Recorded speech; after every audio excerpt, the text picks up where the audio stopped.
Hello friends. आज हम quadratic equation सीखने वाले हैं। हमने लास्ट ईयर सीखा पॉलिनोमियल। ऐसे पॉलिनोमियल जिसमें सिंगल वेरिएबल हो और डिग्री 1 हो उन्हें हम बोलते हैं लीनियर पॉलिनोमियल। एग्जाम्पल के तौर पे 4m-3 अगर देखें तो यहाँ पे डिग्री 1 है और एक ही वेरिएबल है। सेकेंड एग्जाम्पल में 3x + 7 x का डिग्री 1 है और एक ही वेरिएबल है। थर्ड एग्जाम्पल में x + 1 यहाँ पे भी डिग्री 1 है। इन सभी एग्जाम्पल्स के अंदर जो डिग्री है 1 है और एक ही वेरिएबल है, इसलिए ये लीनियर पॉलिनोमियल हुए। ऐसे पॉलिनोमियल जिसमें सिंगल वेरिएबल हो और डिग्री 2 हो उन्हें हम क्वाड्रेटिक पॉलिनोमियल बोलते हैं। एग्जाम्पल के तौर पे m² + 1 यहाँ पे डिग्री 2 है और एक ही वेरिएबल m है। सेकेंड एग्जाम्पल में x² + 7x + 1 अगर यहाँ देखें तो डिग्री 2 है और एक ही वेरिएबल x है। थर्ड एग्जाम्पल में y² - 7y यहाँ पे भी डिग्री 2 है और एक ही वेरिएबल y है। इन सभी एग्जाम्पल्स में डिग्री 2 है और एक ही टाइप के वेरिएबल्स हैं, तो इन्हें हम क्वाड्रेटिक पॉलिनोमियल बोलते हैं। नाउ दोस्तों, हम देखने वाले हैं quadratic equation. Standard form of quadratic equation को हम लिख सकते हैं ax² + bx + c = 0। अगर ध्यान दें तो यहाँ पे a b c are real numbers हैं और a ≠ 0 होना चाहिए। अगर a = 0 हो जाए तो ये क्वाड्रेटिक इक्वेशन का फॉर्म नहीं रहेगा।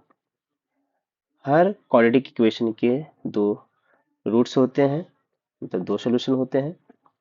तो हम आगे देखते हैं कि क्वाड्रेटिक इक्वेशन के रूट्स कैसे फाइंड करते हैं। तो उसे सॉल्व करने के तीन तरीके हैं। पहला है फैक्टराइजेशन मेथड, दूसरा है कंप्लीट स्क्वायर मेथड और जो तीसरा है क्वाड्रेटिक फॉर्मूला मेथड। तो आज हम फैक्टराइजेशन मेथड देखने वाले हैं। उससे रिलेटेड एग्जांपल्स लेके हम सॉल्व करके रूट्स निकालना सीखेंगे। So solution of quadratic equation by factorization method, हमने यहाँ पे एग्जांपल लिया हुआ है x² - 14x + 13। ओके, तो सबसे पहले हम कंपेयर करेंगे। ये ax² + bx + c के फॉर्म में है, नहीं है तो उसे हम रीअरेंज करेंगे, उस फॉर्म में लिखेंगे। उसके बाद रूल नंबर 2, जो x² का जो कोएफिशिएंट है, जैसे यहाँ पे 1 है, यहाँ पे 13 है, ये दोनों का हम क्या करेंगे, मल्टीप्लीकेशन लेंगे। तो मल्टीप्लीकेशन लेने के बाद हमें मिल रहा है 13। ओके, तो 13 मल्टीप्लीकेशन के बाद हमें इसके दो फैक्टर्स निकालने। यहाँ तो नंबर हमने छोटा लिया हुआ है, अगर नंबर बड़ा होता तो हम उसको फैक्टर्स निकालते हैं, हम आगे देखेंगे दूसरे एग्जांपल्स में। तो 13 का ऐसे फैक्टर्स निकालना है कि ऐड करने पे हमें क्या मिलना चाहिए, 14 मिलना चाहिए। हमें 13 का ऐसे फैक्टर निकालना है कि ऐड करने पे हमें क्या मिलना चाहिए, 14 मिलना चाहिए। तो हम क्या कर सकते हैं,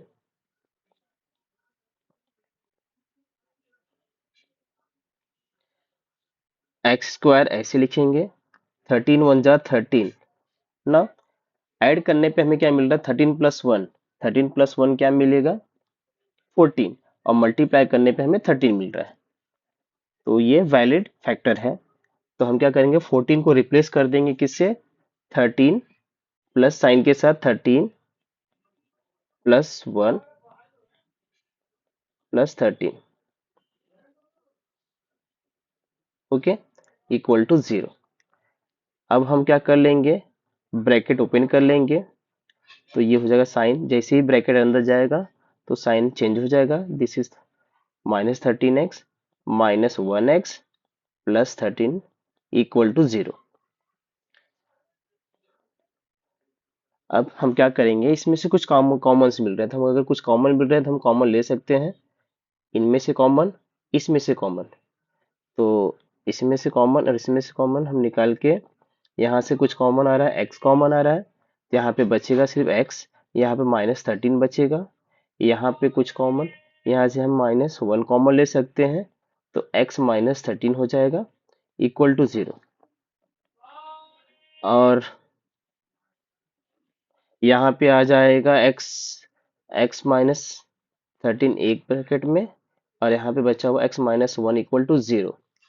इसे हम कंपेयर कर सकते हैं x माइनस 13 इक्वल टू 0, और हम बोल सकते हैं x minus 1 is equal to 0। तो x इक्वल टू 13, और हम बोल सकते हैं x इक्वल टू 1।